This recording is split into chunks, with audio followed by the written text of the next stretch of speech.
Alors Ben a entendu parler d'études menées par Emmons et McCullough qui suggèrent que éprouver de la gratitude a un effet à long terme sur le bonheur des gens. Puisqu'il veut être heureux également, il a décidé que chaque fin de journée, il réfléchira sur le jour qui vient de s'écouler et écrira 3 choses à laquelle il exprime de la gratitude. À la fin de N jours durant lesquels il a pratiqué cet exercice, il est curieux de connaître quelles sont les choses les plus fréquentes sur cette liste. Aider Ben à connaître les 4 choses dont il a été le plus reconnaissant pendant la période. Donc, l'entrée commence avec 2 entiers n et k. Ils fournissent donc les valeurs dont on a parlé dans le paragraphe introductif, c'est-à-dire les n jours de la période et les k choses dont on veut avoir le maximum. Et ensuite, on a 3 n lignes. Donc, j'en déduis qu'on a 3 valeurs par jour. Oui, c'est ce qu'on avait dit tout à l'heure. Donc, 3 lignes par jour sur n jours, qui sont les items, du coup, qu'il a écrit dans son journal. Et on nous précise que sur une journée, il n'y a pas de répétition. On ne peut pas y avoir 2 fois le même item dans la même journée. Est-ce que ça, c'est une précision importante ? Je vais vite le découvrir. Et ce qu'on veut en sortir, c'est donc la liste des choses, les 15 choses les plus fréquentes. S'il y a 2 choses avec fréquence égale, on veut que l'item qui a été listé le plus récemment apparaisse en premier. C'est ça, hein ? Oui. Oui. Et si, ici il y a 2 trucs avec la même fréquence, du coup le plus récent apparaît en premier. Ouais, ça a l'air faisable, hein. Ça a l'air faisable. Alors les contraintes du problème, c'est que on a 100 000 entrées maximum, et chaque ligne prend 50 caractères ASCII max. Et je crois que c'est 1 seconde, hein. Parce que là on le voit pas, mais... Non, c'est 3 secondes en haut. C'est 3. C'est 3 ? Ok. Ça m'a l'air large, 3 secondes, c'est bizarre. Parce que c'est sûr qu'il va falloir un tri, donc du n-log. C'est sûr. Et garder en mémoire l'apparition peut-être, parce que sûrement le tri va casser l'ordre d'apparition. Tout à fait, mais il n'y a pas besoin de stocker toute la liste, de garder l'ordre complet plutôt, pardon. Il faudrait juste garder... peut-être avoir un triplé... Ah ouais. Mais tu mets quoi dans ce triplé ? Du coup, on va dire la première entrée, la chaîne en question, enfin le item. Ouais. En second, on peut mettre le jour d'apparition. Comme on sait qu'ils sont pas répétés plusieurs fois par jour. Et en troisième position, le nombre de fois qu'il est répété. Mais sinon, attends, parce je que... voyais pas ça comme ça. Ouais, parce que sinon, ce qu'on peut faire, c'est au moment de récupérer l'entrée, on met tout dans un dictionnaire de l'item avec comme clé l'item et on l'envoie sur le nombre d'occurrences de l'item. Donc un dictionnaire, voilà. Ensuite, on forme, j'ai l'intérêt du scribbler, on formerait plutôt des couples. Des triplés. On peut prendre. Pour compter les nombres d'occurrences d'apparition de la même chose en fait. Puis surtout, comment tu implémenterais le fait de garder le dernier avec un dictionnaire ? Du coup, ça serait ça serait pas seulement le nombre d'occurrences, ça serait aussi le dernier aussi. Donc ça serait un dictionnaire qui donne un couple. Et ensuite, une fois que tu as le dictionnaire qui est prêt, tu formes des triplés, comme dans l'idée de Julien, sauf que moi je mettrais en premier le nombre d'occurrences, ensuite la date de dernière occurrence, et enfin le nom de l'item, et faire un tri, en triant par nombre d'occurrences, puis par par date de dernière apparition. Alors, on peut faire un tri normal, du plus grand au plus petit, ça devrait passer. On peut juste utiliser un counter, non ? Tu sais, cette structure Python. Je l'utiliserai comment, du coup ? Parce qu'il faut aussi classer par date. Parce que là, du coup, une fois que tu as trié, il y a juste à prendre dans l'ordre et afficher, quoi. Avec ce que je propose, mais je vois pas... J'ai jamais utilisé le counter, donc je vois pas comment c'est plus pratique ou pas, en fait. Un counter, c'est un dictionnaire comme les autres, sauf que il te permet d'obtenir directement les éléments dans l'ordre. Les n éléments maximum. Mais par rapport à 2 critères, l'ordre ou pas ? C'est pour ça que je souhaite utiliser un triplet. Si tu fais des tuples, tu as 2 critères. Oui, plutôt que des tuples dans le dictionnaire. C'est juste. Oui, c'est l'idée, mais dans le count, Ton counter, du coup, il fait comment pour prendre en compte qu'il y ait deux... Même si c'est un tuple, il compte le nombre de tuples? Je comprends pas, en fait. Comment il va... Il a rien de spécial, c'est juste qu'il implémente déjà le fait de trier les éléments. Ah, écoute, je propose que tu nous montres, en fait. Je vais être mis au pied du mur, c'est ça. On va devoir se faire la lecture de l'input d'abord. Donc c'est KN. Non, c'est NK. Une chance sur deux. Pourquoi les soulignes? C'est le Attends, c'est bon. premier qui est apparu, qui est affiché, c'est ça? Le dernier qui a été mentionné dans le journal. Donc le dernier dans la liste. Du coup, ça nous arrange, ouais. Puisqu'il aura un nombre plus grand. Ouais. Donc on fait des max. On fait des max pour les deux membres du tuple. Alors qu'est-ce que je fais là? D'abord, faut lire l'item. Du coup, c'est chaîne. C'est un peu perturbant le fait que vos deux curseurs suivent le mien. Je vais déplacer le mien. Ah, moi, je vais le laisser rien que pour t'embêter. Ah, merci. Comme ça fait croire qu'on écrit aussi, tu vois.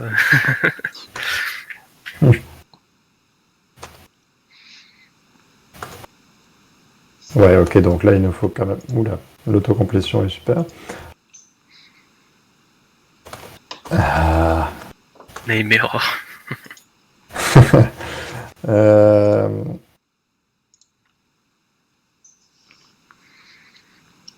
Donc si on a déjà la valeur dans l'ICO, il s'agit d'incrémenter et de mettre à jour la dernière apparition, et sinon de l'instancier. C'est très chiant la pop-up d'autocomplétion là.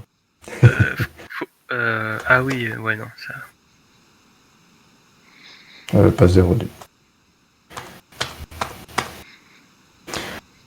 Et donc, si tout marche bien...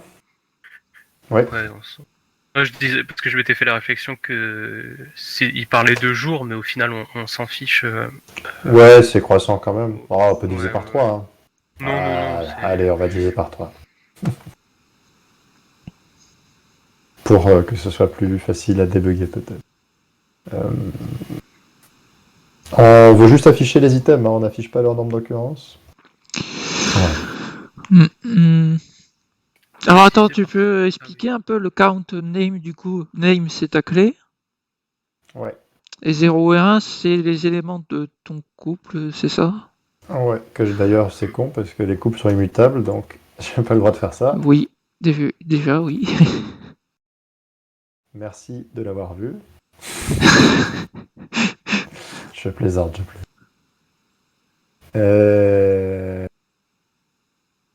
Hop, voilà. Donc là je remplace le tuple, et puis sinon j'instancie le tuple si c'est la première fois qu'on rencontre la valeur. Alors attends, si c'est dans ton tuple... Si c'est... Attends, t'as oublié de faire... Ah c'est bon. Par contre, il y a une virgule en trop. Si... Non, elle n'est pas en trop. Ah bon? Il accepte les virgules en trop. Donc, est-ce qu'on peut dire qu'elle est en trop? Moi, ça me choque, monsieur.